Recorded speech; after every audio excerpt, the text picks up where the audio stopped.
I remember now. The seeds they pulled from a magical pod. The monks grew a pathway to seek out their god. His bones slowly crumbled away. Truth became legend. Or so people say.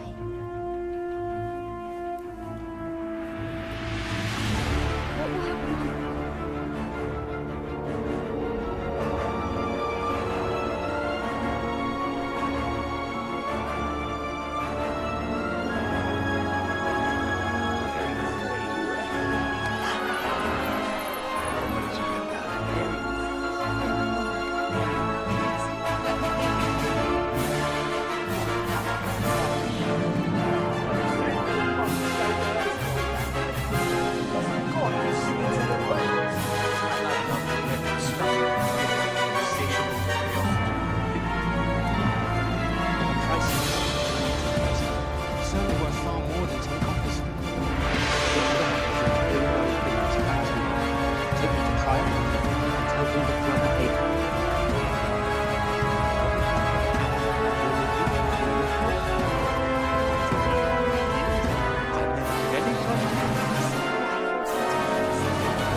I saw your light and I'm lost.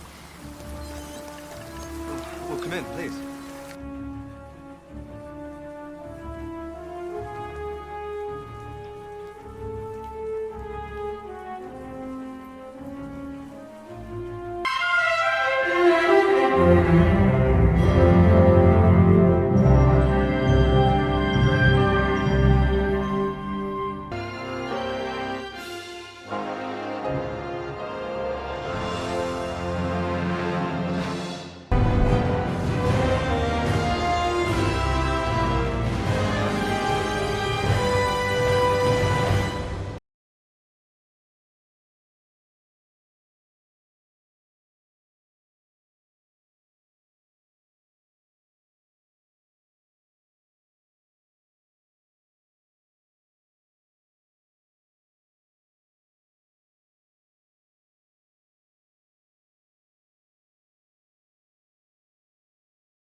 A single bean is supposed to be harmless, small enough to disappear in a palm, ordinary enough to be traded without a second thought. But in Jack the Giant's lair, that tiny object carries the weight of an entire kingdom above it. It is not just a seed, it is a locked door. And the moment it touches the earth, the film begins asking a dangerous question. What happens when the stories people dismiss as legends suddenly grow roots beneath their feet? This is the Film Box, and today we are opening a fantasy adventure that tries to turn one of the simplest fairy tales ever told into something much larger, louder, stranger, and more cinematic. you probably know the basic shape of the story already. A poor young man, a handful of magical beans, a path into the clouds, giants waiting where no human should ever go. Those pieces are so familiar that they almost feel impossible to surprise us with, yet that familiarity is exactly where this film hides its first trick. Because Jack the Giant Slayer is not really asking whether you remember the old tale, it is asking whether you ever believed it. That distinction matters. A story can survive for generations as entertainment while slowly losing its danger. We hear it as children. We picture the beanstalk, the castle, the enormous footsteps, and the impossible escape. Then we grow older and the tale becomes something soft around the edges, a memory. A nursery room adventure. This film tries to sharpen those edges again. It takes the fantasy we think we understand and gives it scale, weather, weight, distance, fear, and consequence. And at the center of everything is Jack, not as a perfect hero waiting for his moment, but as someone who has spent more time listening to legends than living one. That makes him our most important clue. He begins with imagination before he has courage, with longing before he has direction. He is drawn toward a world bigger than his own, but he has no idea what that desire will demand from him. The film builds its adventure around that gap between dreaming of greatness and being forced to act when greatness becomes dangerous. You can feel the contradiction immediately. Jack is fascinated by heroic stories, yet the real world barely notices him.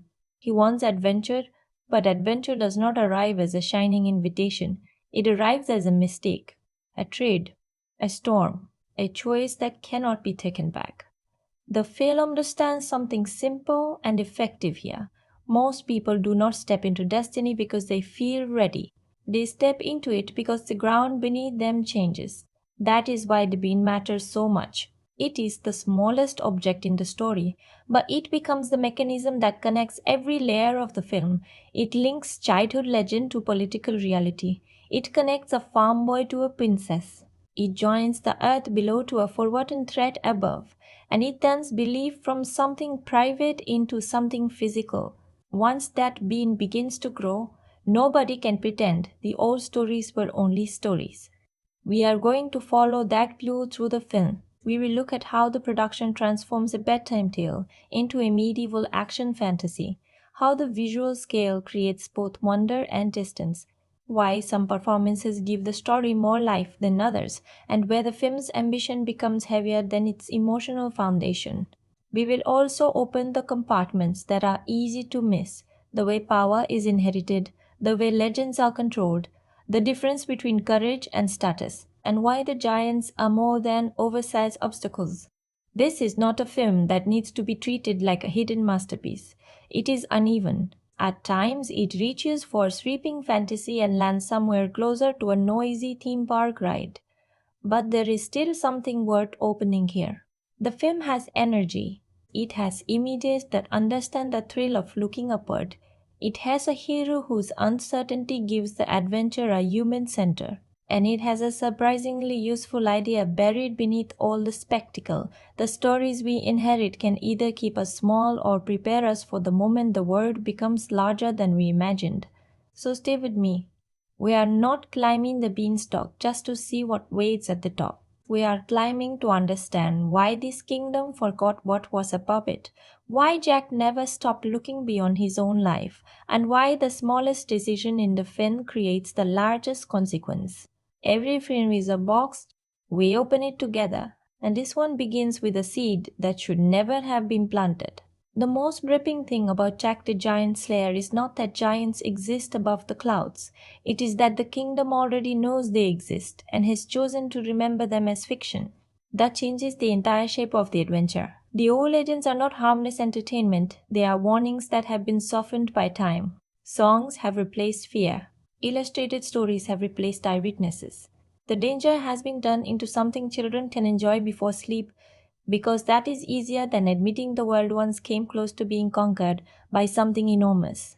Jack grows up hearing those stories. So does Princess Isabelle. They live on opposite sides of the kingdom's social structure, but imagination gives them the same private escape. Both look beyond the lives chosen for them, Jack is trapped by poverty and expectation. Isabelle is trapped by privilege and duty. Neither of them fully belongs inside the future waiting at home. Then the legend begins moving toward them. That is where the film becomes more interesting than its title suggests. This is not simply a story about a young man fighting giant creatures. It is a story about two people discovering that the tales they used to escape reality were quietly describing reality all along. Think about how unsettling that would be. Imagine learning that the monster from your childhood story is not symbolic. It is alive. The forbidden world is not imaginary, it is physically connected to yours. The heroines you admired were not polished myths but incomplete records of an unfinished conflict. The moment that truth appears, every comforting memory changes shape. The bedtime story becomes a survival manual, and Jack is the least prepared person in the kingdom to carry that knowledge. He has no army, no title, no formal training, no reputation that makes powerful people listen. From the outside, he appears to be the wrong person at the worst possible moment. But this is our next clue. Jack's lack of status may be exactly what allows him to see clearly. The people around him have been trained to trust rank, tradition, and appearances. Jack has almost none of those things. He cannot depend on inherited authority, so he pays attention. He reacts to what is actually happened rather than what powerful people insist should happen. His greatest advantage is not strength, it is the fact that he has spent his life being underestimated. The film uses scale to make that underestimation visible. Jack begins small in every possible sense. His home is modest, his influence is limited, his place in society is close to invisible. Then the world expands vertically and suddenly everyone is small. Knights, nobles, farmers, and rulers all stand beneath the same impossible height. Up there, status loses some of its power. A crown cannot shorten a giant. A title cannot stop a beanstalk. A royal command means very little in a place where human beings can disappear beneath a single hand. The fantasy strips the characters down to what they can actually do when the structures protecting them no longer matter. That creates the film's strongest promise. The adventure may be built from familiar pieces, but the real test is not whether Jack can become powerful. It is whether he can remain human inside a conflict obsessed with power. The giants represent force without restraint. The kingdom represents order held together by stories, ceremonies, and hierarchy. Jack stands between them without fully belonging to either side. He has to move to a world where nearly everyone wants control, yet his most important choices come from loyalty rather than ambition. That is the emotional engine hiding beneath the spectacle. You may arrive expecting a beanstalk, sword fights, enormous creatures, and a castle above the clouds. The film gives you all of that. But the reason the premise keeps pulling forward is simpler. Jack has always wanted to know whether the legends were true, and when he finally receives the answer, the truth threatens everyone he cares about. Curiosity opens the door. Courage determines whether it can be closed. Before we follow him through it, however, we need to look behind the lens. Because turning a tiny fairy tale into a large-scale fantasy required the filmmakers to make several choices that shaped every image waiting above the clouds. The first thing to understand about the production is that the filmmakers were not trying to build a soft storybook kingdom. Production designer Gavin Bocquet explained that Bryan Singer wanted Albion to feel gritty and recognizably rooted in historical Britain, even while the film kept its fairy tale shape. Gantua could become stranger and more exaggerated, but it still needed enough physical reality to feel like a place rather than a painted background. That decision changes the opening half of the film more than it may seem. Jack's farm is muddy, crowded, and worn down by ordinary survival. The market does not feel like a magical festival waiting for a hero. It feels busy, unequal, and slightly uncomfortable. Even the royal spaces carry stone weight and cold air. By grounding the human world this way, the film makes the beanstalk feel like a genuine rupture. Magic does not emerge from an already enchanted landscape. It tears through something that believes it is practical. This is our first production clue. Fantasy works best here when the ordinary world resists it. If every wall had glittered and every road had looked enchanted, the appearance of the giants would have created less shock. Instead, the film begins close to the texture of medieval reality and then forces that reality upward. The contrast gives the central image its power. A wet farmhouse attached to a vast plant reaching beyond the clouds is memorable because the two halves of the image seem as though they should never coexist. The second fact sits inside the design of Gantua. Bocquet said the team considered Icelandic landscapes early and used scouting material from Iceland as a foundation for some of the concept art. They were not simply searching for a generic fantasy wilderness. They wanted an environment with unusual geological character that could be expanded into the giant's world. You can feel that influence in the exposed rock, severe horizons, and sense that the land above the clouds has been shaped by forces larger than human history. Gantua is not presented like a beautiful kingdom waiting to be explored. It feels old, rough, and indifferent. That matters because the giants are not outsiders standing against a delicate paradise. They belong to the harshness of the place. Their bodies, homes, and landscape seem to come from the same damaged material.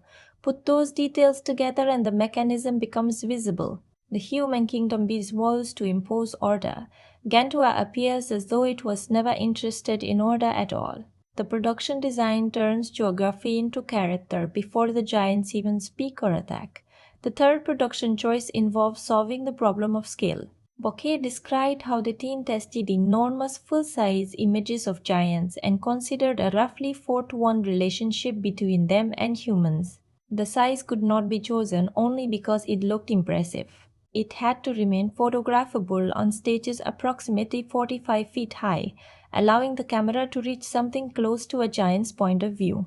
That practical calculation explains why the giants often feel large enough to dominate a frame without becoming abstract, moving buildings. You can still read their faces.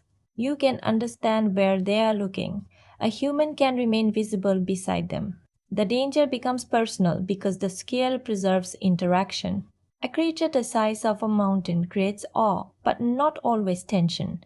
It may be too large for the human characters to engage with directly. These giants are designed to grab, chase, inspect, and confront people. Their scale creates a terrible intimacy. Jack is not fighting a distant natural disaster. He is facing an enemy large enough to overpower him instantly, but still close enough to make eye contact. The fourth fact reveals how difficult that interaction was to construct. DDTT domain says it created 8 principal computer-generated giants, including the 2-headed leader, along with around 100 background giants, animals, and sections of Gantua. Digital Domain and Giant Studios captured body and facial performances together, and the virtual production process allowed the filmmakers to understand the digital giant's timing and position while shooting scenes with the live actors. This means the human performances were not simply placed underneath finished monsters months later. The scenes had to be designed around invisible bodies that already possessed rhythm, intention, and spatial boundaries. When Jack looks upward, when Eremont reacts to a movement, or when a giant crosses behind a human character. The success of the moment depends on several performances meeting inside one frame even though they were created through different processes. It also explains a slight tension in the finished film. At its best, the technology lets the giants behave like characters. Their faces carry impatience, cruelty, amusement, and competition. At other moments, you can feel how much of the sequence had to be engineered. The actors are emotionally present, but the space around them can seem governed by visual effects geometry rather than spontaneous danger. The technical achievement is real, yet the film sometimes shows us the machinery while trying to hide it. The fifth fact belongs to John Ottman, who served as both editor and composer.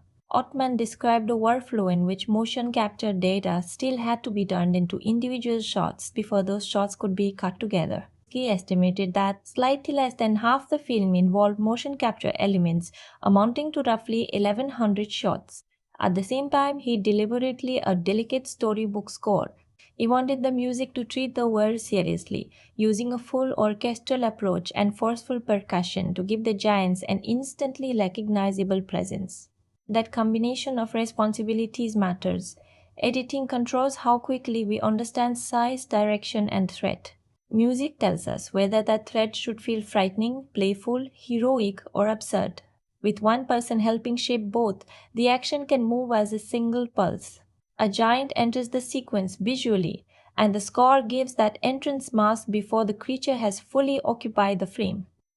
The drums do not merely announce that something large is nearby, they make the air feel displaced. Jack's musical material, by contrast, can begin with vulnerability and expand as his choices become more courageous. The score therefore performs the same transformation as the story. Something small gains strength without losing its original identity. And now the earlier bean has a different function. It is not only the object that launches the plot, it is the bridge between two production philosophies. Below the clouds, the filmmakers use mud, stone, costumes, locations, and human scale. Above them, they rely on performance capture, virtual cameras, digital landscapes, and carefully engineered proportions. The beanstalk connects practical texture to manufactured spectacle. Whether those two worlds always blend perfectly is another question, but the attempt gives the film its identity. It is neither a small fairy tale nor a fully weightless digital fantasy. It stands between them, reaching for the tactile certainty of one and the impossible scale of the other. Before we judge how successfully it opens that box, we need to name exactly what kind of film has been built, where its story comes from, and what it promises before the giants take control. So what exactly are we opening? Jack the Giant Slayer is a 2013 fantasy adventure directed by Bryan Singer. Nicholas Hoult plays Jack. Eleanor Tomlinson plays Princess Isabelle. Ewan McGregor appears as Elmont.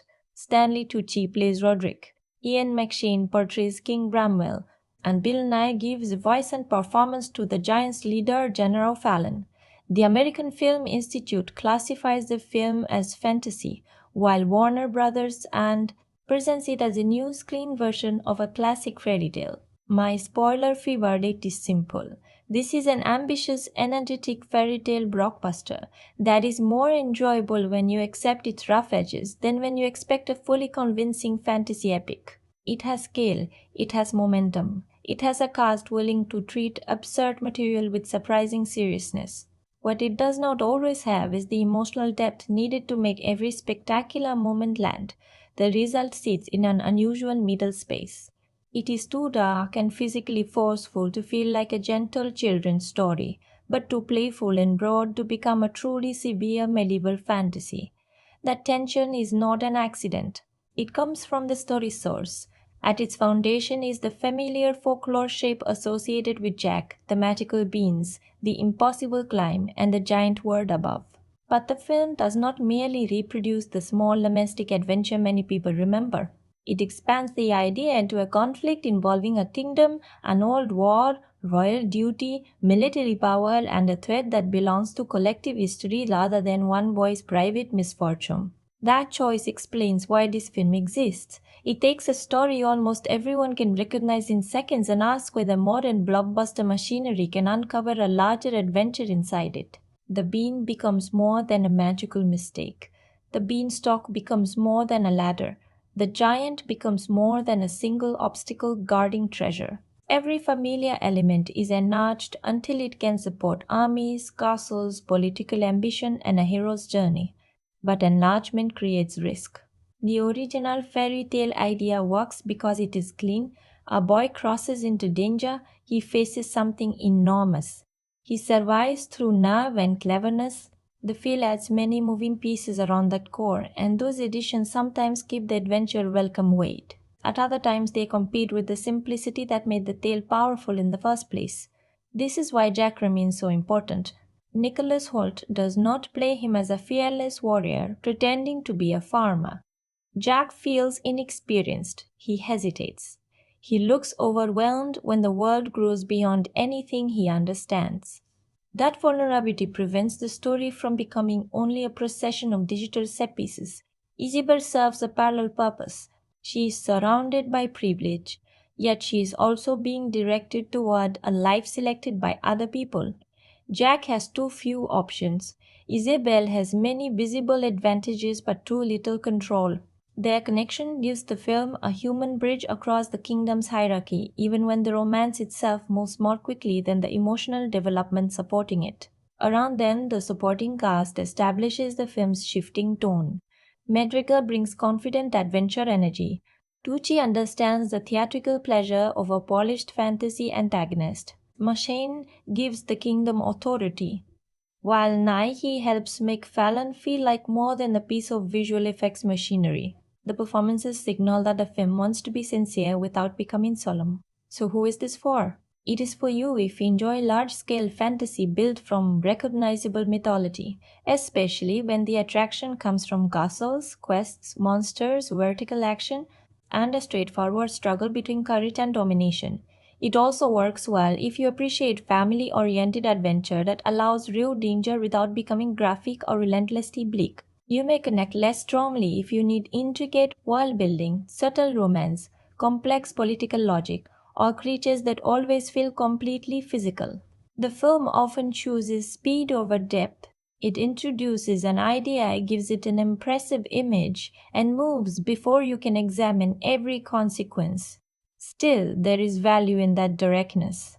Jack the Giant Slayer knows the basic pleasure it is selling the moment a world that has spent generations looking forward is forced to look up. And now that we know the shape of the box, we can return to the beginning and examine the first feeling it creates before the adventure explains itself, before the scale takes over, and before Jack understands what has started growing beneath his home. The opening of Jack the Giant Slayer feels like a story being passed through two different windows. In one room, a young Jack listens to the legend from a place of hardship. In another, a young Isabelle hears the same tale from inside royal security. The words reach them differently, but the images hold both of them still. Before they meet, before either understands what the story will demand, the film connects them through imagination. That is an effective first move because it gives the fairy tale emotional ownership. The legend does not belong only to historians, rulers, or old books. It belongs to children who use stories to imagine a life larger than the one directly in front of them. For Jack, that larger life means escape from limitation. For Isabelle, it means freedom from protection that has begun to resemble confinement. Their circumstances could hardly be more different, yet both look toward the same impossible world. The opening, therefore, creates expectation through repetition. We hear of a past conflict that the present considers finished. We see images of giants, power, and a connection between two realms. The tale is delivered with the certainty of something remembered. But the adult world around Jack treats such material as fantasy. That contradiction immediately creates tension. The film is telling us that the legend matters before the characters understand why it matters. We are waiting for the old story to stop being a story. Every ordinary detail that follows carries that anticipation. Years pass, and the atmosphere shifts from the controlled glow of childhood storytelling into a rougher physical world. Jack is no longer protected by the distance of imagination. He has responsibilities, limited resources, and very little authority over the direction of his life. The colorful illustrations have been replaced by mud, animals, crowded streets, and people who are too busy surviving to think seriously about giants. That transition is one of the opening's strongest choices. It does not begin by giving us spectacle. It begins by showing us how far a spectacle appears to be from Jack's reality. The premise might lead you to expect immediate whimsy, sparkling magic, broad comedy, and a hero rushing eagerly toward adventure. Instead, the early scenes are more grounded. Jack is awkward rather than heroic. The kingdom is lively but not especially welcoming. Isabelle is adventurous, yet her curiosity carries frustration beneath it. Even before danger appears, both characters feel slightly displaced within their own lives. That feeling makes the first connection more important than the romance alone. They recognize in each other a desire to move beyond assigned boundaries. Jack sees someone who does not behave exactly as her position suggests. Isabelle encounters someone outside the careful world constructed around her. The attraction is not yet deep, but the mechanism is clear. Both are reaching for an open door. Then the film introduces the beings without treating them like beautiful magical treasures. They arrive through confusion, secrecy, and a transaction that Jack does not fully understand. That is exactly right for this version of the story. Adventure does not appear wearing a crown. It passes through his hands disguised as a bad decision. The first 10 minutes hold attention because nearly every element seems ordinary while pointing towards something impossible. The legend is familiar. The farm is humble. The market is crowded. The young hero appears unequipped for anything beyond his daily problems. Yet the film has already placed a hidden pressure beneath the routine. You know the vertical explosion is coming. The suspense lies in watching horizontal lives continue as though nothing exists above them. This is where the opening's atmosphere works best. The sky is not merely background. It becomes a silent boundary. Buildings, towers, and castle walls rise upward, but they still appear small beneath the clouds. The composition keeps preparing your eyes to look higher, even before the story provides a reason. The film also uses weather as a signal that the ordinary world is losing control. Wind, rain, and darkness do not create magic by themselves. They create the conditions in which a small mistake can become irreversible. The environment begins to move before the characters understand the scale of what has been set in motion. What hooked me is the patience inside that setup. The film does not delay forever, but it allows enough time for the human world to feel stable. We understand Jack's position. We understand Isabel's restlessness. We see the political and personal boundaries surrounding them. Then one uncontrollable event cuts through every boundary at once. The change is not subtle. A home stops being secure. The ground stops behaving like ground. Distance becomes height. A private accident becomes a royal crisis. And Jack, who began as someone barely able to influence his own future, becomes connected to a problem no one else can ignore. That escalation makes it difficult to look away because it delivers the exact promise hidden inside the childhood legend. The world does not slowly become magical. It is violently rearranged by magic. Yet the strongest part of the opening is still not the size of what grows. It is what that growth exposes. Jack and Isabelle have both spent years wanting to escape their assigned lives, but neither imagined that freedom might arrive without safety. The door they wanted finally opens, and it does not ask whether they are prepared. That choice opens another compartment of the film. The story's wonder and danger are created by the same image.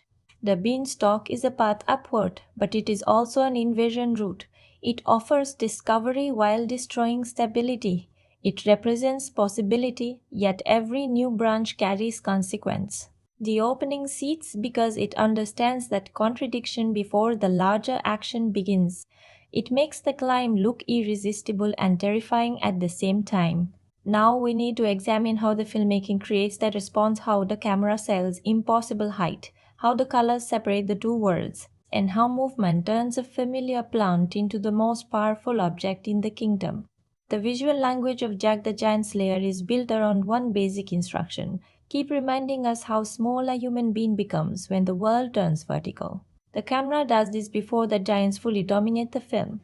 Jack is often framed beneath structures that rise above him: market buildings, castle walls, trees, towers, and eventually the beanstalk itself.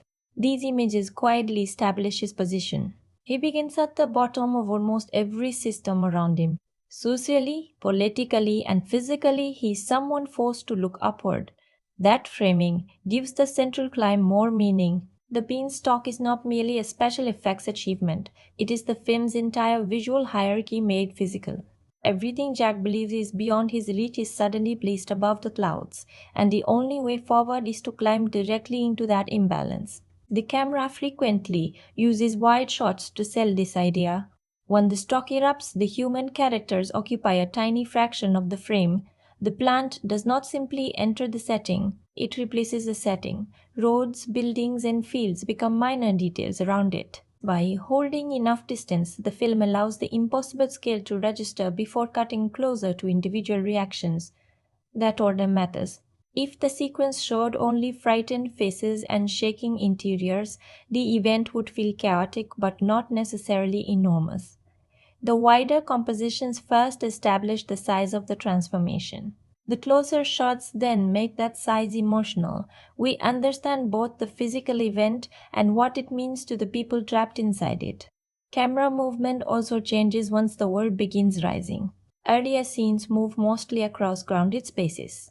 Characters walk through farms, markets, corridors, and courtyards. The motion feels horizontal and controlled. When the beanstalk appears, the camera begins traveling upward, dropping downward, and circling around heights that have no clear end. The direction of movement becomes a storytelling device. Horizontal movement belongs to the life Jack understands. Vertical movement belongs to the unknown.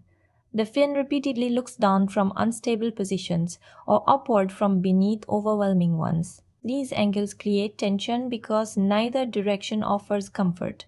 Looking up reminds us how far the characters still have to go.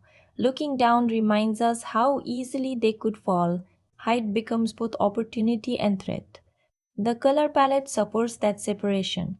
Albion is shaped by earthy browns, muted greens, grey stone, dark timber, and the soft gold of firelight. Even its royal environments feel attached to natural materials. The colors communicate age and physical history. This kingdom has been built, weathered, repaired, and inhabited. Above the clouds, the visual texture grows colder and more severe. Gantua leans into exposed rock, pale mist, dirty vegetation, and heavy shadows. The environment feels less organized by human intention. Paths are irregular, structures appear crude and oversized. The landscape does not welcome exploration, it appears to tolerate whoever is strong enough to survive there. The contrast is not as extreme as moving from reality into a completely abstract dream. That is a smart decision. The two worlds still need to feel connected. Gantua is strange, but it is made from recognizable earth, water, wood, and stone. The film preserves enough realism to suggest that the kingdom below and the giant land above were once parts of the same physical history. Lighting plays a major role in keeping that world uneasy. The human kingdom often uses directional light from windows, torches, and open skies. The source is usually understandable. In Gantua, mist and clouds scatter the light, making distance harder to judge. Shapes can emerge without appearing fully separated from the environment. That uncertainty benefits the giants. A creature feels larger when the frame cannot immediately contain or explain its body. The film may show a hand, a shadow, part of a face, or movement behind an object before revealing the full figure. These partial views allow anticipation to create size before visual effects confirm it. The giants are also framed differently from the human cast. Human conversations rely on familiar eye lines and balanced compositions. Giant encounters disrupt that balance. Faces do not fit naturally together in the same shot. A human may occupy the bottom edge, while the giant's head fills the upper frame. The empty space between them becomes part of the threat. Size therefore changes the grammar of conversation. A normal exchange allows two characters to share visual power. Here, one figure may control almost the entire image. The human body becomes a vulnerable detail inside someone else's frame. Editing has to keep these proportions readable. During the stronger action passages, cuts move between three levels: the individual human decision, the immediate physical danger, and the larger geography of the sequence. We see what Jack chooses, what threatens him, and where both are positioned in relation to escape. When that pattern is clear, the action works. You understand the route, the obstacle, and the consequence. When the editing accelerates too far, however, the digital environment can lose weight. Movement becomes impressive but less tangible because the eye is not given enough time to measure distance. This is one of the film's recurring technical tensions. It wants scale and speed at the same time. Scale asks the camera to pause so that we can understand size. Speed asks the edit to keep pushing. The most effective moments allow the enormous image to land before the action begins moving through it. Production design extends the same principle into objects. Human tools, doors, furniture, and weapons are built around control and precision. Giant spaces exaggerate ordinary functions until they become threatening. A simple room can feel like an arena because every surface was designed for bodies many times larger than Jack's. Sound completes the illusion. The giants are not sold only through appearance. Their footsteps arrive as pressure. Their voices carry weight beneath the words. Wood bends, stone shifts, and the surrounding environment reacts before the full source enters the frame. That response is crucial, and each little creature feels more physical when the world appears unable to ignore it. The music then pushes the film away from delicate folklore and toward heroic adventure. Broad orchestral themes make the journey feel larger than Jack's private problem, while heavy percussion gives the giants a distinct physical identity. Their presence is not simply heard, it is announced through impact. All of these techniques serve the same idea. Jack does not become significant because the camera suddenly makes him look enormous. He becomes significant because the film keeps him visually small and asks whether his choices can still alter a world built on greater force. Now that we can see how the film creates its scale, we can follow the chain of choices that carries Jack from an accidental trade to a conflict involving two worlds, and examine why each step pushed him further from the life he thought he understood. Jack's central want is not complicated. He wants a life that feels larger than the narrow future waiting on his farm, but the film does not reward that desire by handing him a clean adventure. It turns his longing into responsibility. His uncle sends him to sell a horse and wagon, a practical task meant to protect what little they have. Jack reaches the city and becomes distracted by a public performance of the giant legend he heard as a child. That moment is not random decoration. It shows that he still sees old stories as possibilities while the adults around him treat them as entertainment. His attention moves toward wonder at exactly the moment his real life requires discipline. The distraction leads him into Isabelle's path. She has slipped away from the protection surrounding her because she also wants contact with a world beyond the role assigned to her. Jack intervenes when she is harassed, but the scene does not instantly transform him into a polished hero. He acts because someone needs help, then discovers how little power he possesses once authority arrives. Isabelle's status ends the confrontation more effectively than Jack's bravery. That imbalance becomes the emotional starting point of their connection.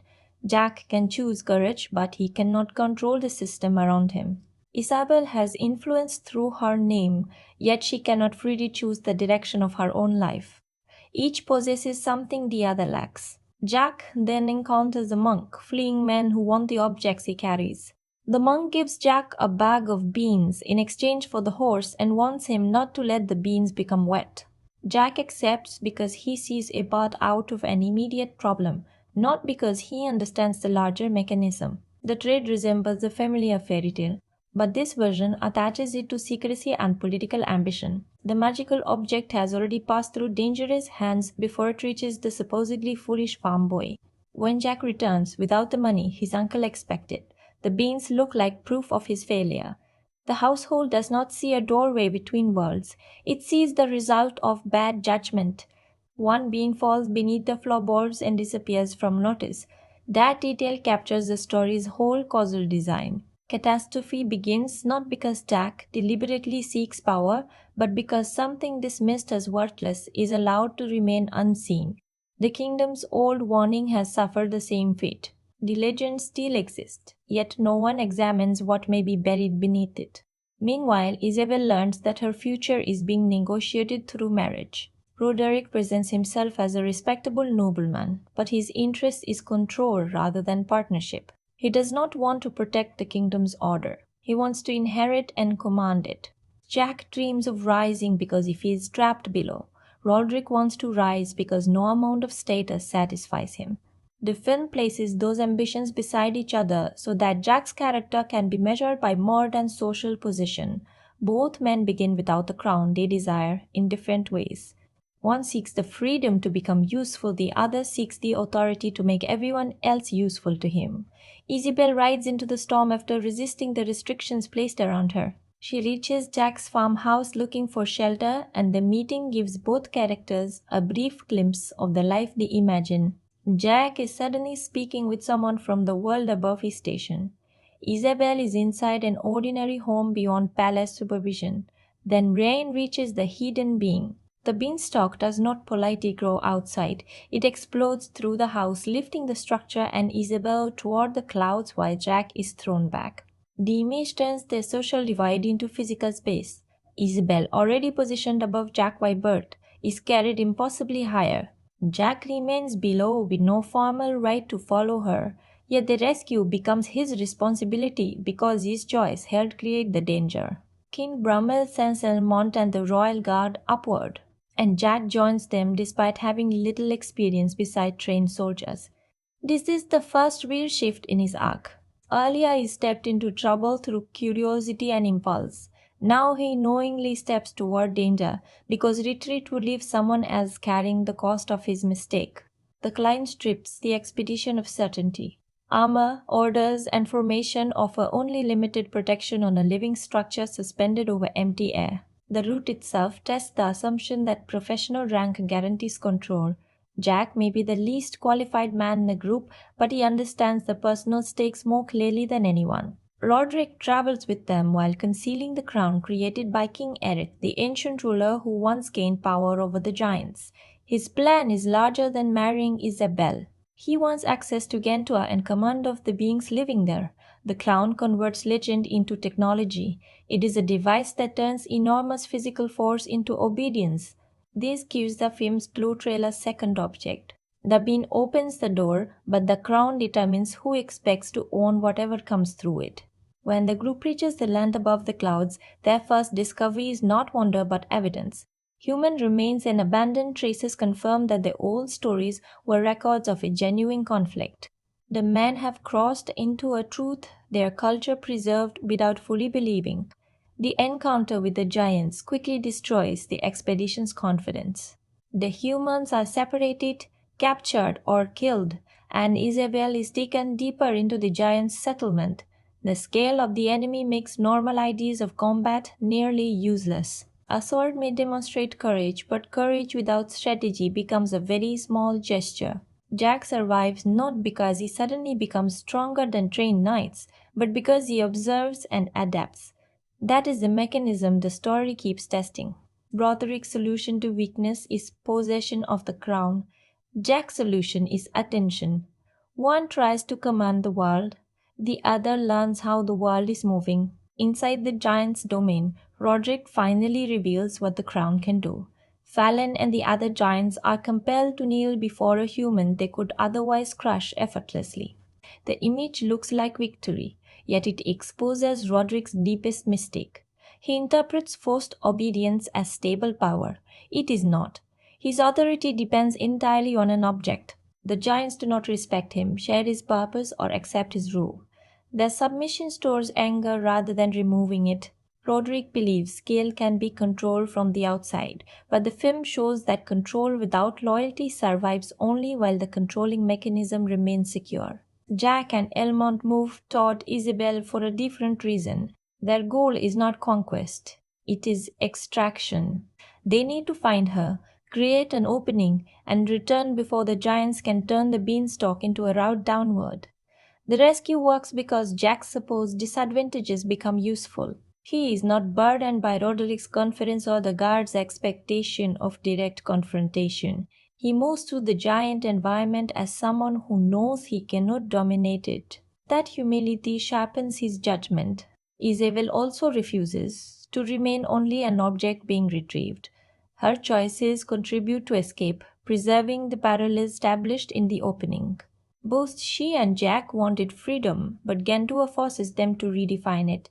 Freedom is no longer leaving home without permission. It is acting responsibly when no safe authority can make the decision for them. Their attempt to reach the beanstalk creates the story's next consequence.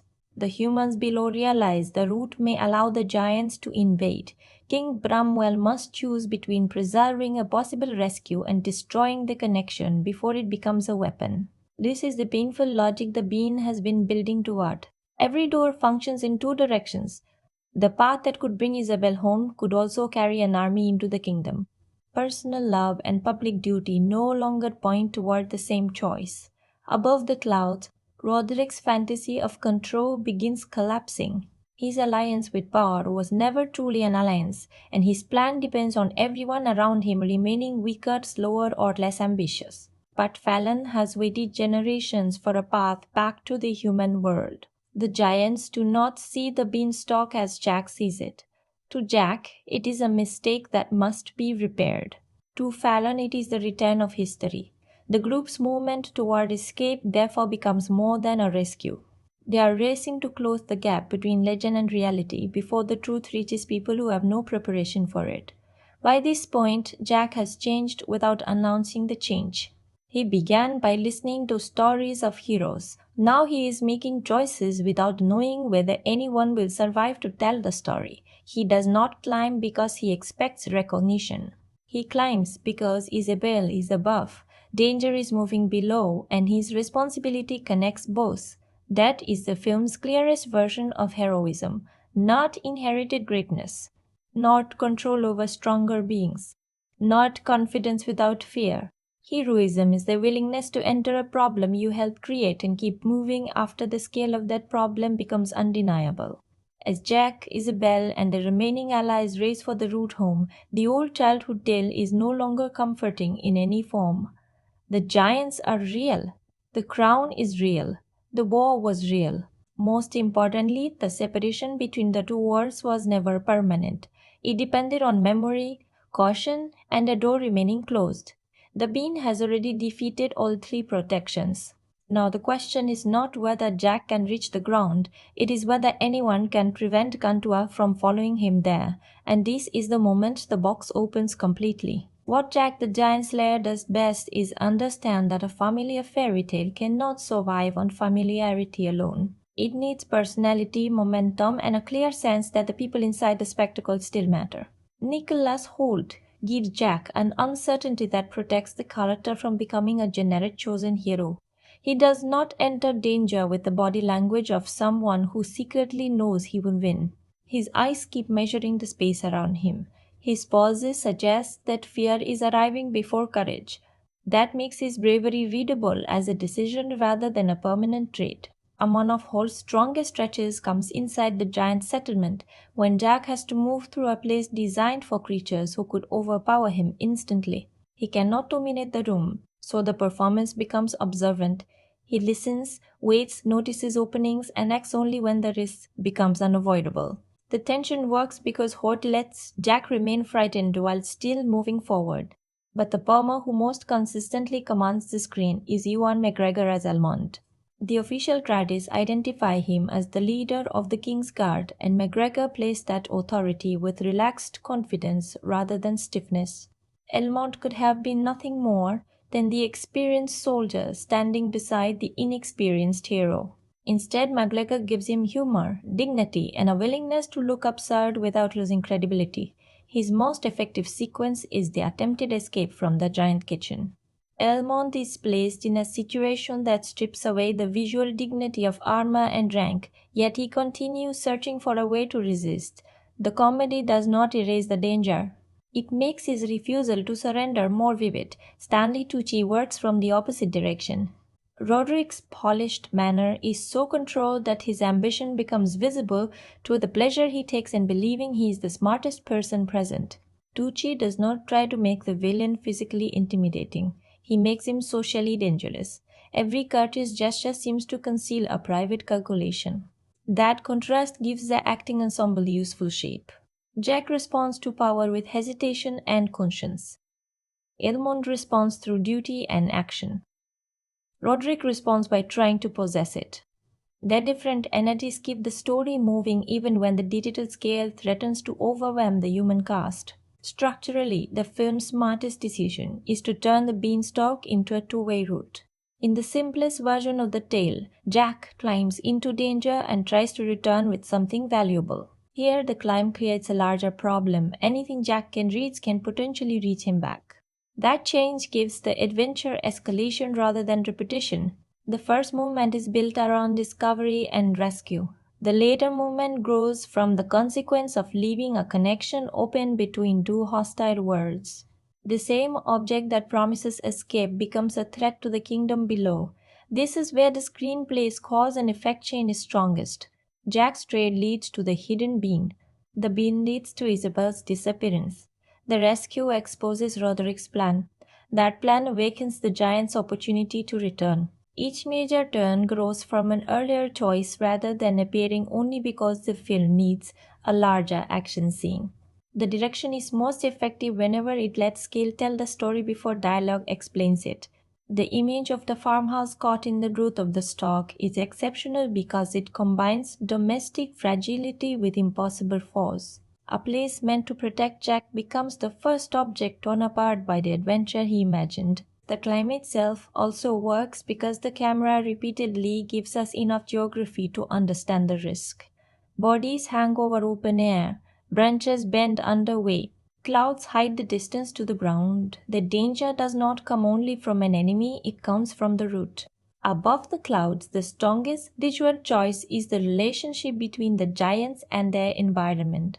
Digital Domain says the production created 8 principal digital giants, around 100 Babylon giants, and portions of Gantua, while using simultaneous body and facial performance capture and virtual production to align the creatures with live action photography. That work matters most when the giants are allowed to behave as a group rather than as identical monsters. They compete, react, hesitate, mock, and watch one another. Fallon has authority, but the population around him creates the sense of a violent society with its own hierarchy.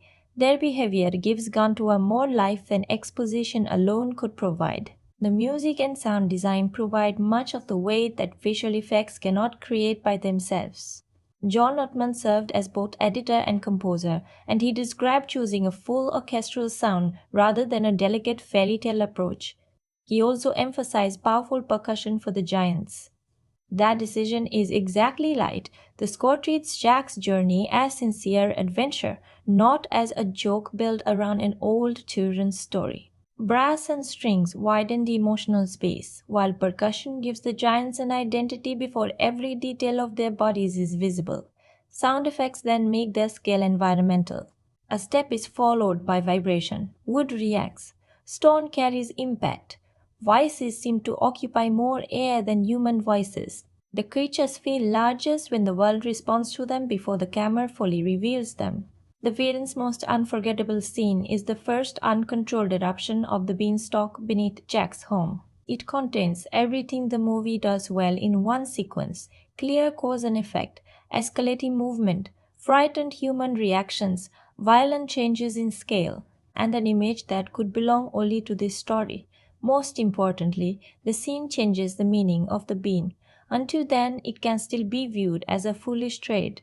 Once the roots break through the house and the stalk carries Isabelle into the clouds, the object becomes a judgment on everyone who treated the old warning lightly.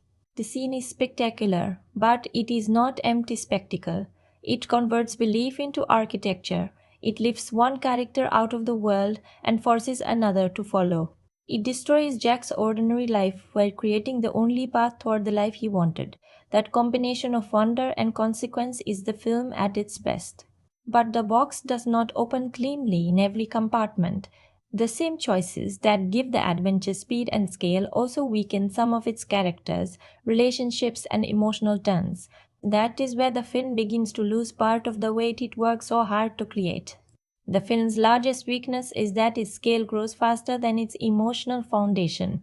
Jack and Isabelle are built as parallel dreamers. Both feel confined by lives chosen for them, and both are shaped by the same childhood legend.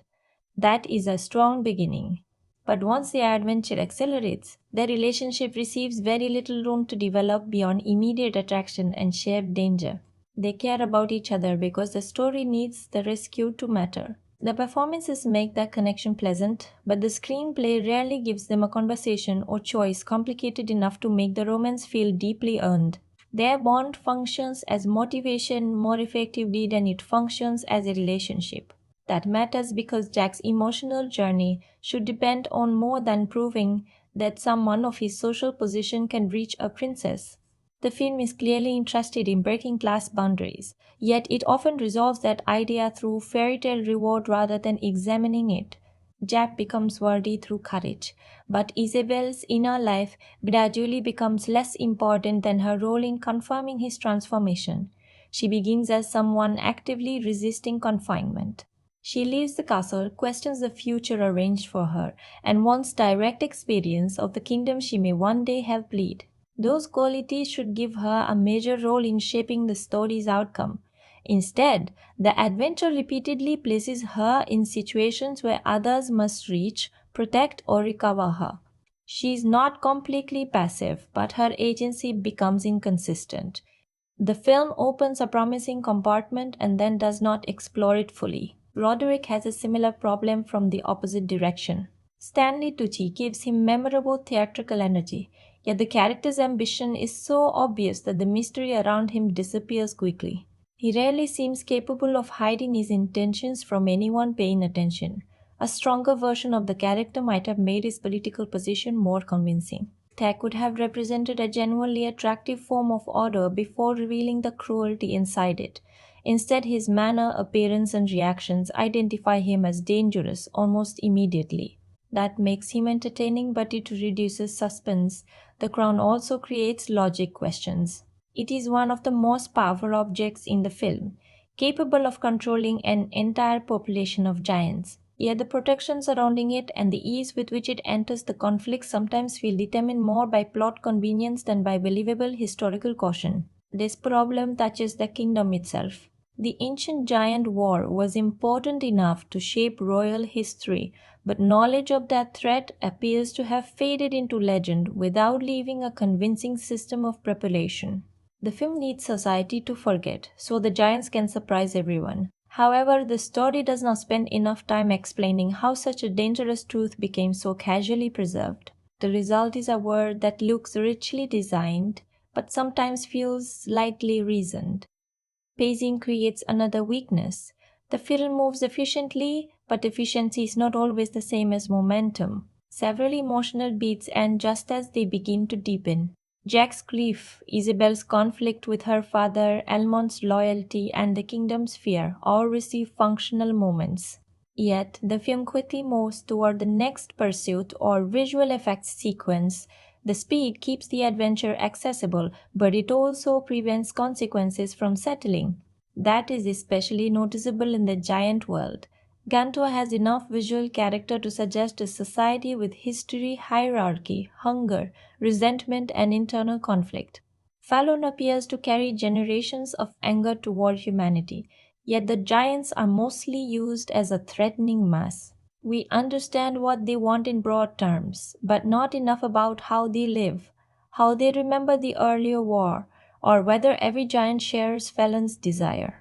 A little more variation could have made them feel like a civilization rather than an army waiting for release. Their digital appearance is also uneven. Close facial performance can be expressive, especially with Fallon, but some broader movements feel lighter than the environments around them. The film wants these bodies to possess enormous mass, yet fast action occasionally makes them move the elasticity of animated characters. When that happens, danger becomes spectacle rather than physical threat.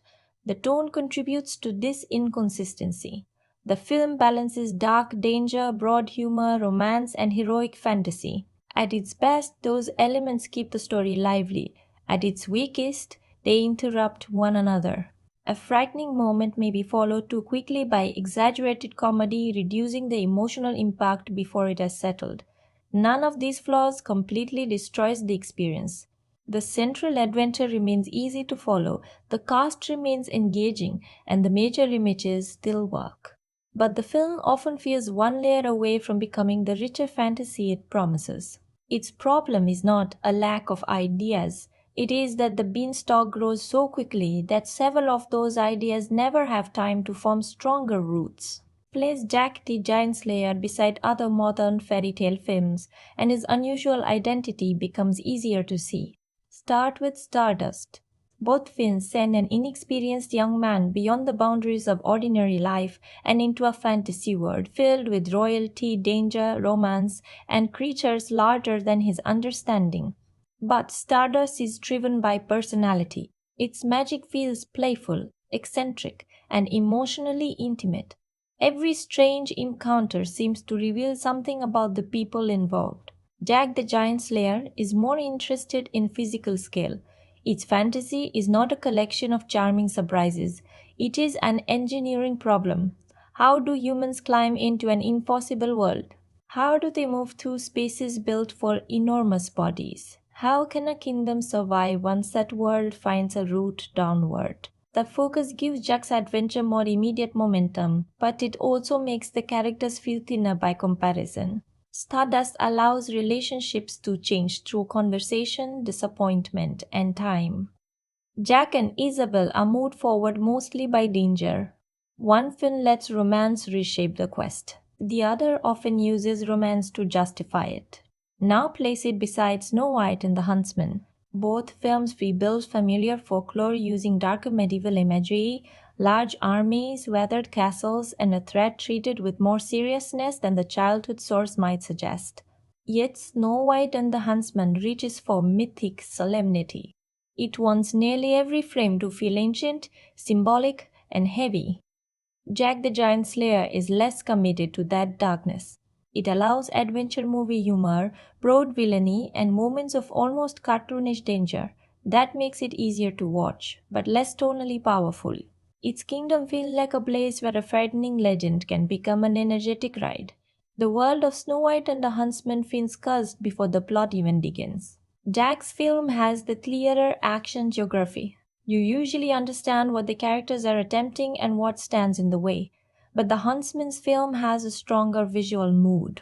Even when his story becomes uncertain, his images remain emotionally consistent. Jack the Giant Slayer sometimes looks as though two movies are competing inside it, a grim medieval invasion story and a cheerful family fantasy. The closest comparison may be Hansel and Gretel Witch Hunters, another film released in 2013 that enlarges a familiar children's tale into an action-driven confrontation.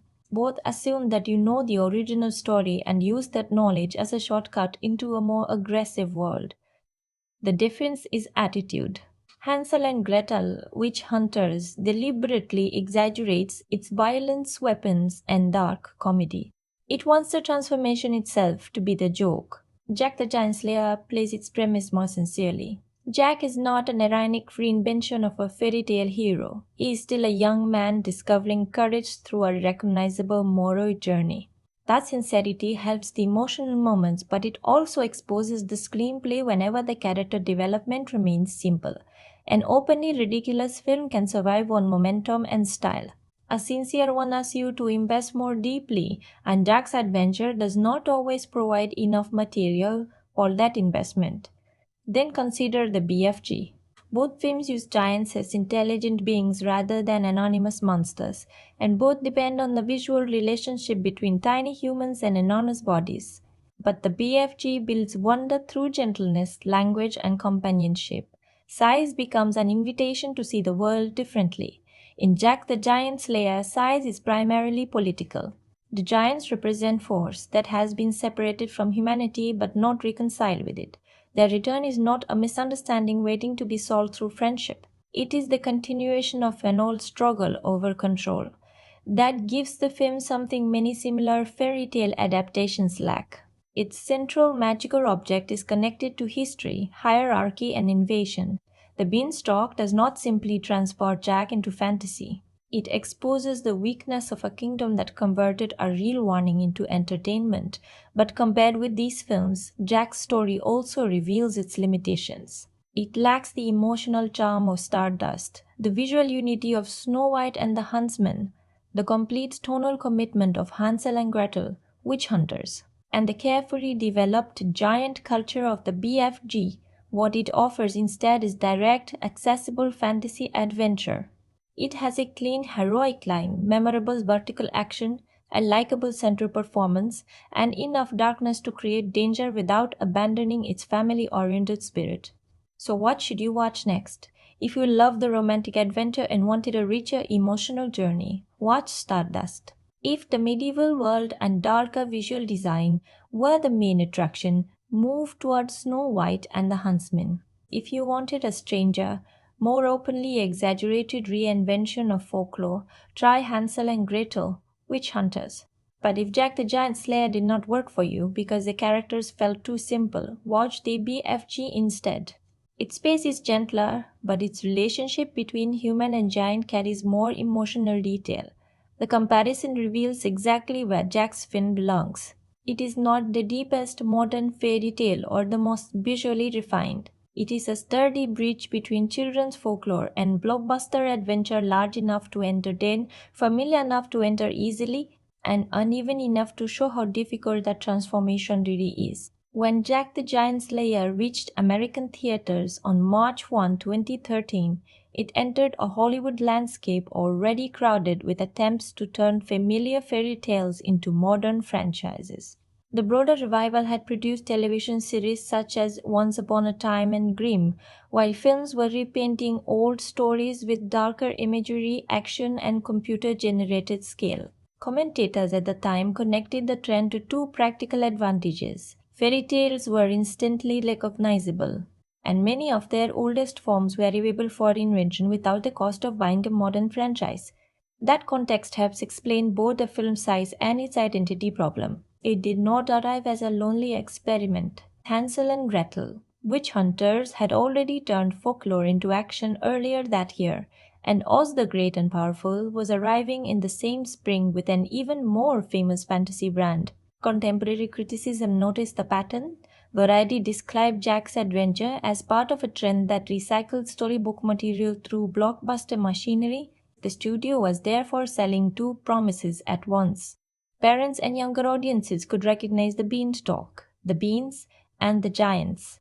Older moviegoers were offered armor, battles, political betrayal, and the visual language of an event film. The PG-13 rating sat directly between those goals.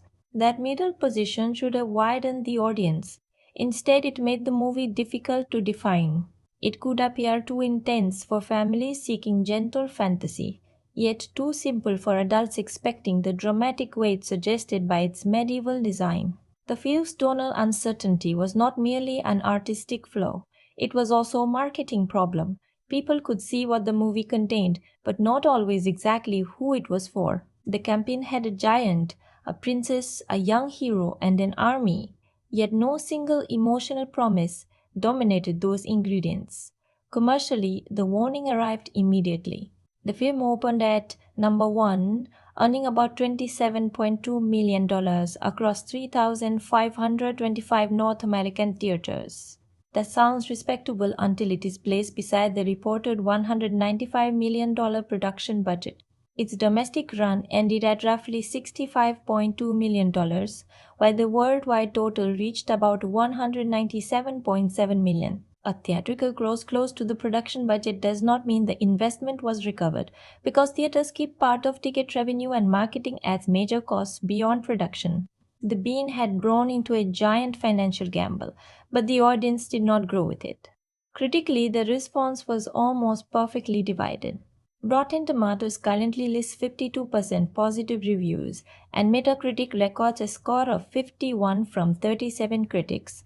Reviewers often agreed that the cast brought energy and that the film moved efficiently, but many felt the digital scale overwhelmed a familiar, emotionally tense story. Audience reaction was not a dramatic rebellion against the critics. Rotten Tomatoes currently shows a 55% audience score, while Metacritic's user rating stands at 6.0. Those numbers suggest that the film's reputation settled around the same mixed judgment on both sides, enjoyable enough for many people, but rarely embraced as essential fantasy cinema. Opening night audiences were somewhat warmer, awarding it a B+ cinema score. The people who actively chose it in theaters appear to have found more immediate entertainment than the disappointing box office narrative might suggest. Its award story reflects that position. This was never a major prestige contender, but John Ottman's music received recognition at the 2013 BMI Film and Television Awards. The Academy also listed his score among the original scores eligible for consideration that year. Although eligibility was not a nomination, what did the film deserve? The sound and music deserved attention because they carry much of the mass that the visual effects occasionally struggle to provide. The production design also deserved more discussion than it received. Albion and Gantua are not revolutionary fantasy environments, but their contrast gives the film a clear physical journey from controlled human order into brutal giant space. The film's visual effects are more complicated, their ambition is obvious, and Fallon's performance contains expressive detail. But the inconsistency of the creature's weight makes it difficult to argue that the effects were unfairly ignored by the highest awards bodies. The work is technically large without always becoming visually invisible. His later life has been quieter than a true cult rediscovery. The movie remains available through digital rental and purchase in some markets, and current review pages still attract people defending its straightforward adventure. But the stable, middling aggregate scores do not show a broad critical reversal. That is an inference rather than a measurable final verdict. The film appears to have gained individual affection, not a major second wave, and that may be the most accurate place for it. Jack the Giant Slayer feels unmistakably like a product of the early 2010s, when studios believed nearly every familiar story could be enlarged into a digital action franchise. Its textures, pacing, and computer-generated spectacle belong strongly to that moment, yet the central image remains timeless. A small object opens a path to something enormous. A young person discovers that inherited stories contain responsibilities. A kingdom learns that forgetting danger does not remove it. The fashion surrounding the film has aged. The fairy tale underneath it has not.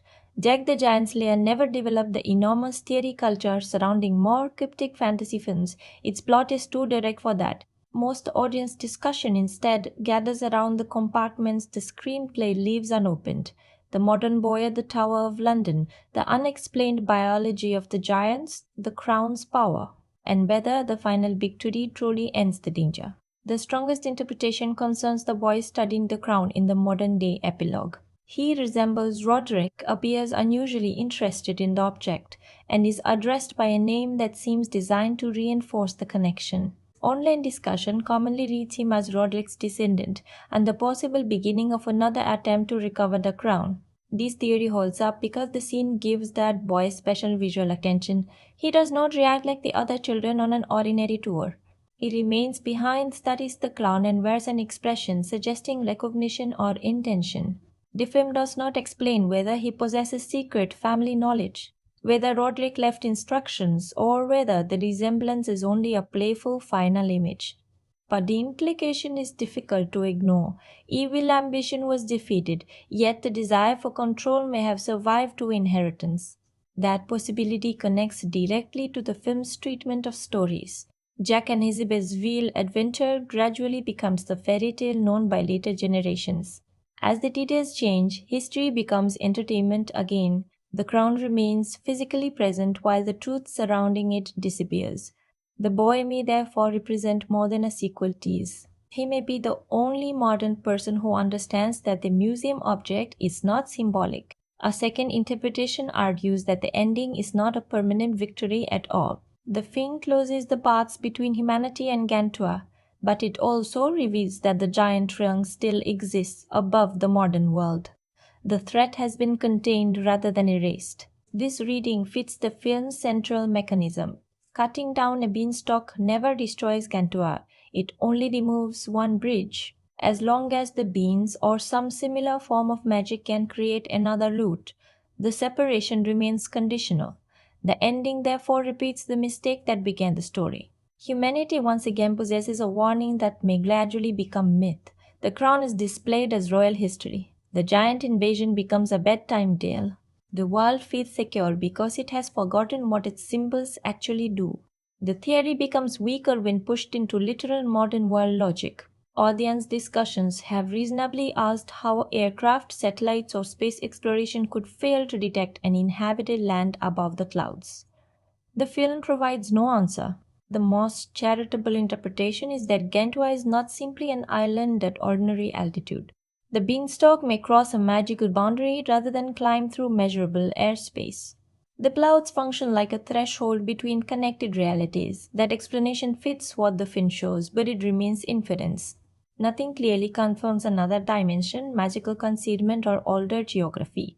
A third group of theories attempts to explain the giants themselves. Audiences have asked why no female giants are visible, how their population survives, why Fallon has two heads, and how they originally reached Gantua. Some fans imagine that the giants are magically created, that the population shown is a military group rather than the entire species, or that unseen communities exist elsewhere in the realm. None of those theories receives meaningful support from the film. The safest conclusion is that the story shows only the portion of giant society required for the invasion. Gantua is larger than the locations Jack visits, so other communities could exist beyond the frame. But the film never provides evidence about reproduction, families, or origins. Attempts to connect these giants to biblical or mythological beings are creative fan additions, not conclusions supported by the screenplay. The Crown creates the most interesting unresolved question. It was made using material taken from a giant and compels every giant to obey its wearer. Some interpretations treat it as blood magic, a piece of giant life transformed into authority over the entire species. Others see it as a symbolic exaggeration of monarchy, where possession of the correct object allows one small person to command bodies far stronger than his own. The film confirms the Crown's origin and function, but never explains the exact magical law behind them.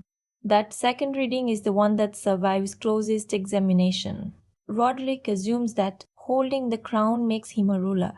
Jack eventually understands that the object creates obedience, not worthiness. The giants kneel because they are forced to kneel. The crown can control their bodies, but it cannot transform the person wearing it into a just leader, so the strongest theories do not reveal a secret alternate plot. They expose the unanswered questions surrounding power, memory, and containment.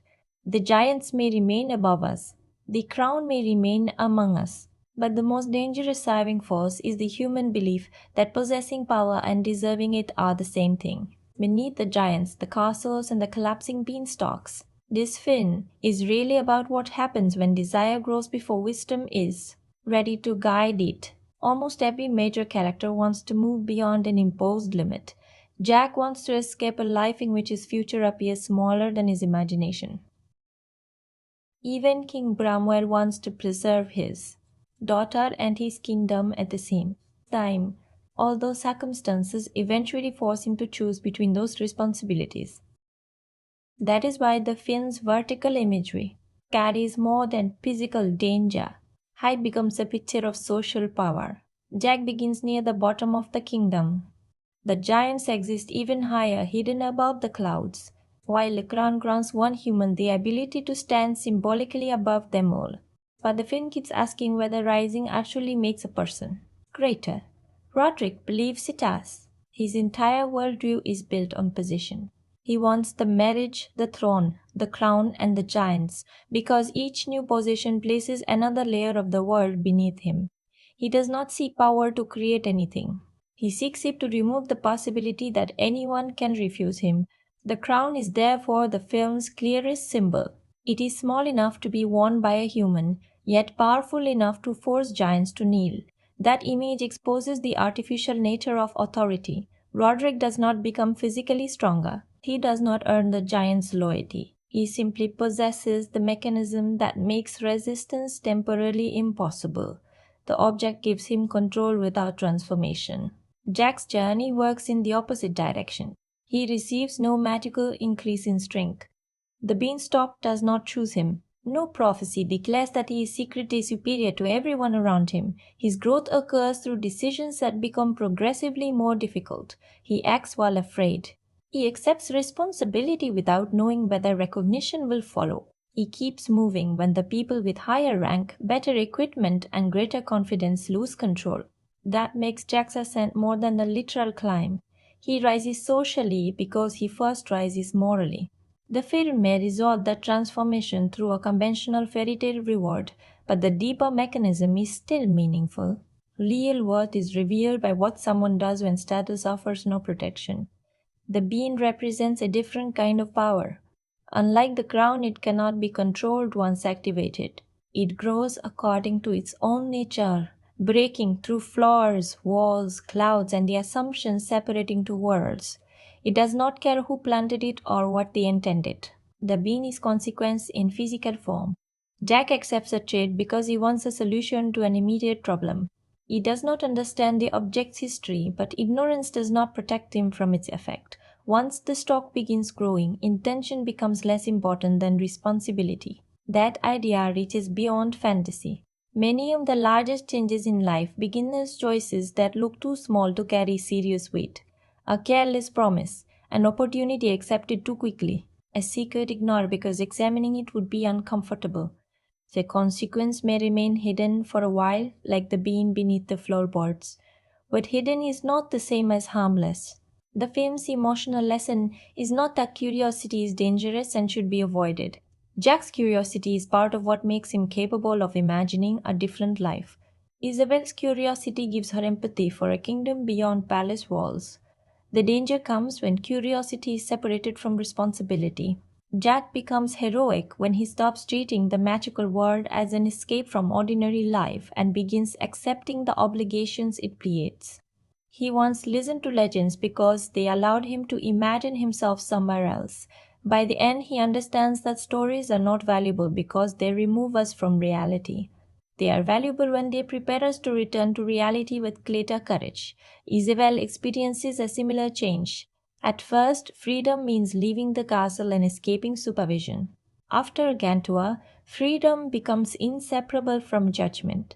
She sees that choices made in private can place an entire kingdom at risk. Independence is not the absence of responsibility. It is the ability to carry responsibility without surrendering your identity. Even the clouds take on symbolic meaning. They hide the giants, but they do not destroy them. Humanity survives by placing danger outside its field of vision and then allowing history to become legend. The kingdom believes the threat has vanished because it can no longer see it. That is a deeply human habit. We often confuse distance with resolution. A problem moves beyond the horizon, so we treat it as finished.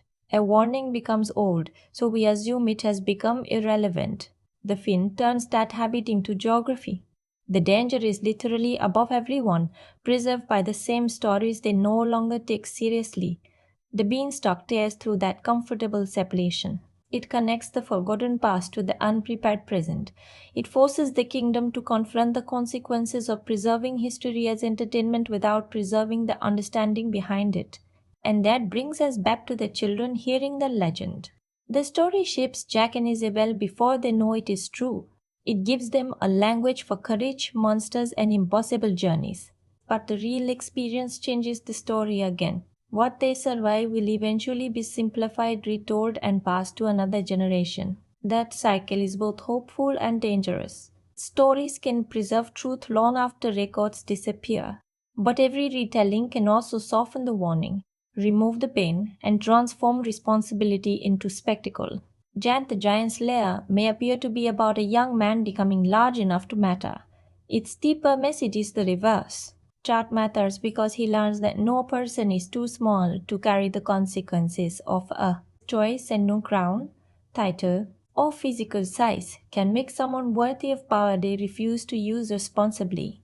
The legacy of Jack the Giant's Lair is not the legacy of a film that transformed fantasy cinema. It is the legacy of a film that captured a transformation already happening and revealed the limits of it. By 2013, studios were repeatedly enlarging familiar fairy tales into effects-heavy action films. Jack the Giant's Lair arrived inside that movement rather than creating it. Its mixture of medieval combat, digital creatures, romantic adventure, and recognizable folklore places it firmly beside the early 2010s effort to turn public domain stories into potential blockbuster brands.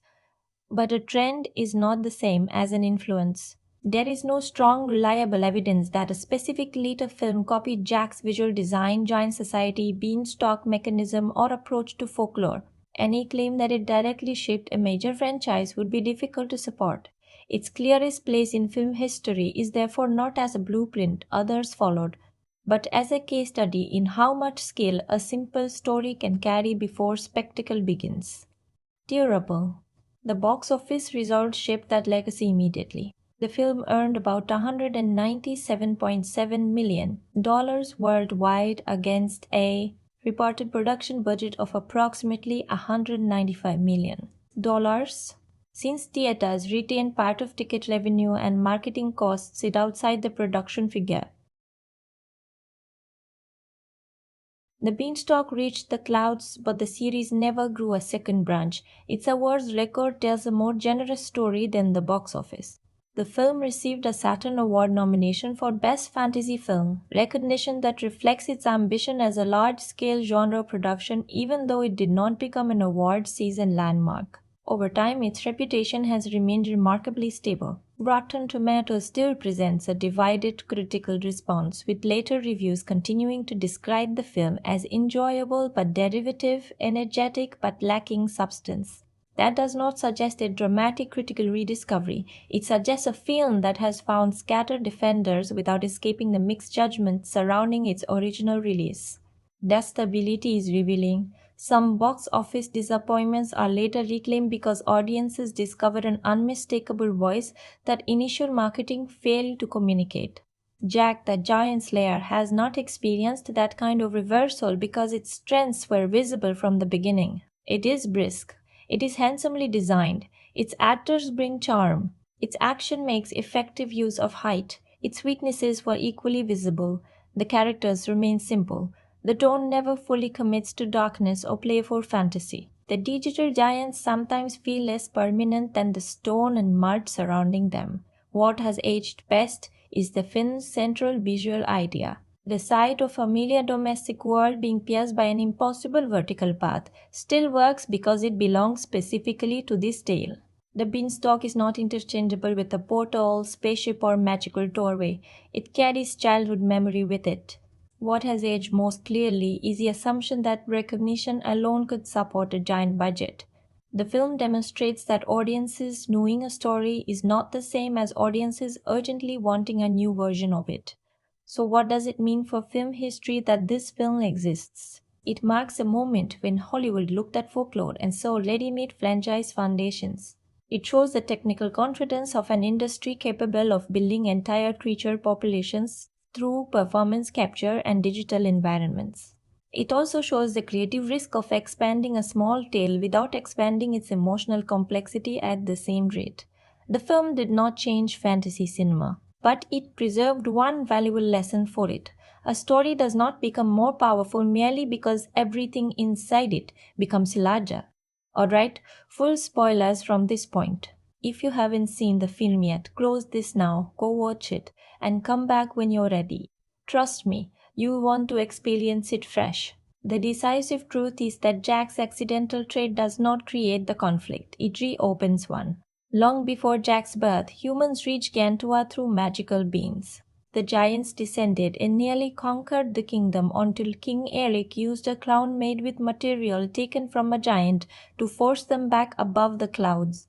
The beanstalk was destroyed, and the surviving beans and crown were hidden with Eric. What later generations remember as a children's legend was originally a record of invasion. Roderick knows that history is real. He steals the crown and collects the beans because he does not merely want to marry Isabelle and inherit influence. He intends to control the giants, overthrow the kingdom, and place both worlds beneath him. His betrayal completes the contrast established between him and Jack. Jack mishandles power because he does not understand it.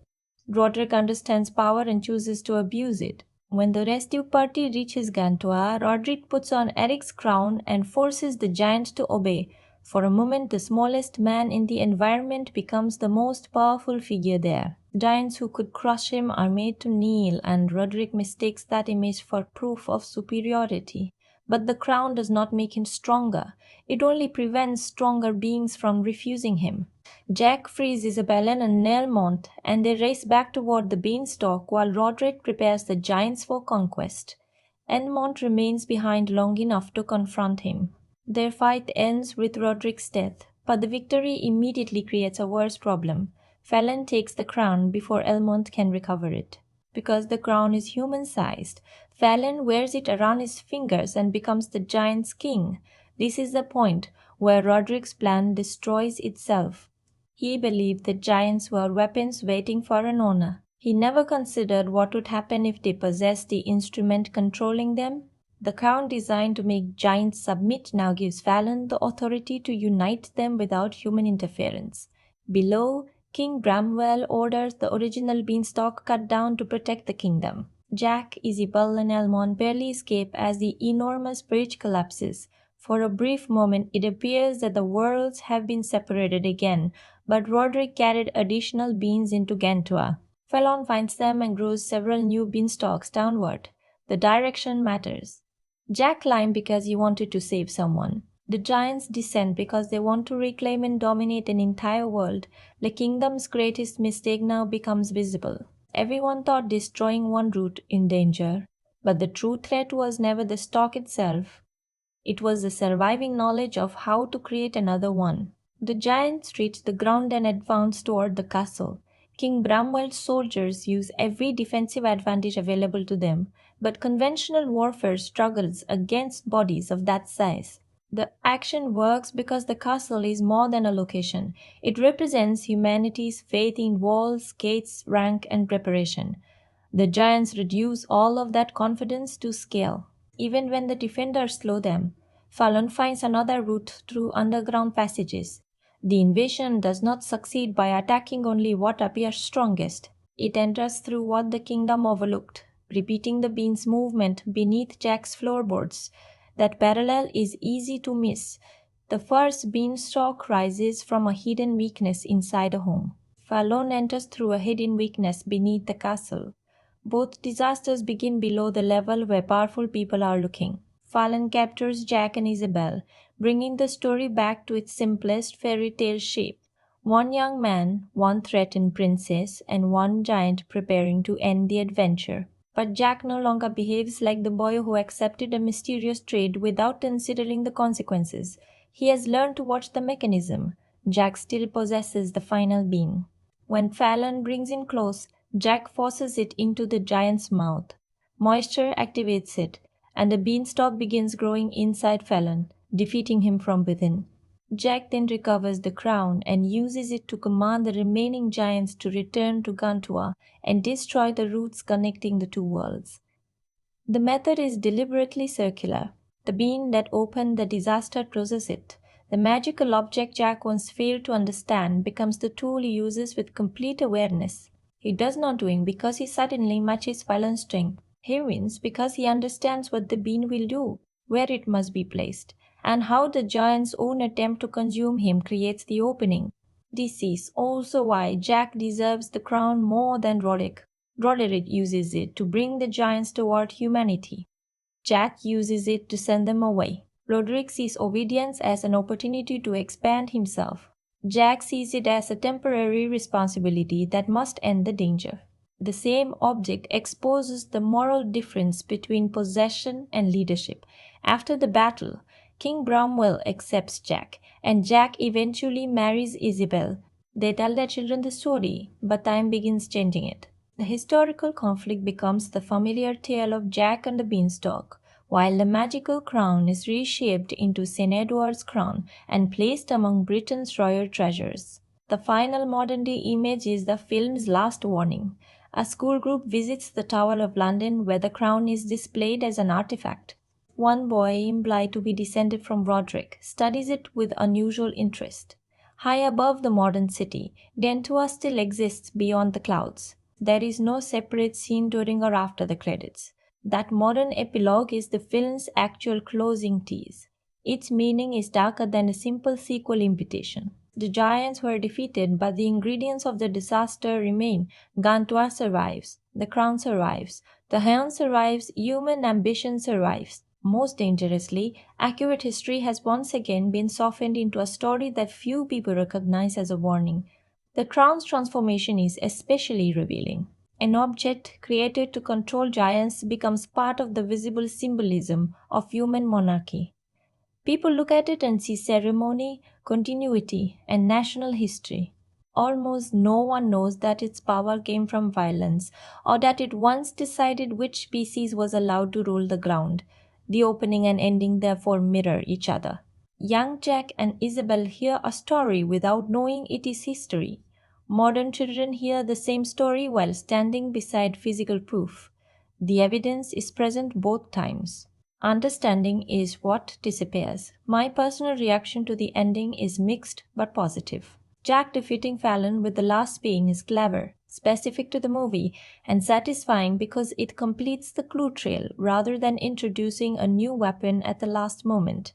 The Crown's journey into modern Britain is also a bold final connection. The descendant tease is less satisfying because the film has not developed Roderick's family line enough to make the boy emotionally meaningful. He works as a symbol of ambition returning, but not yet as a character whose next move demands another film. Still, the final image gives the adventure a sharper conclusion than a completely sealed happy ending would provide.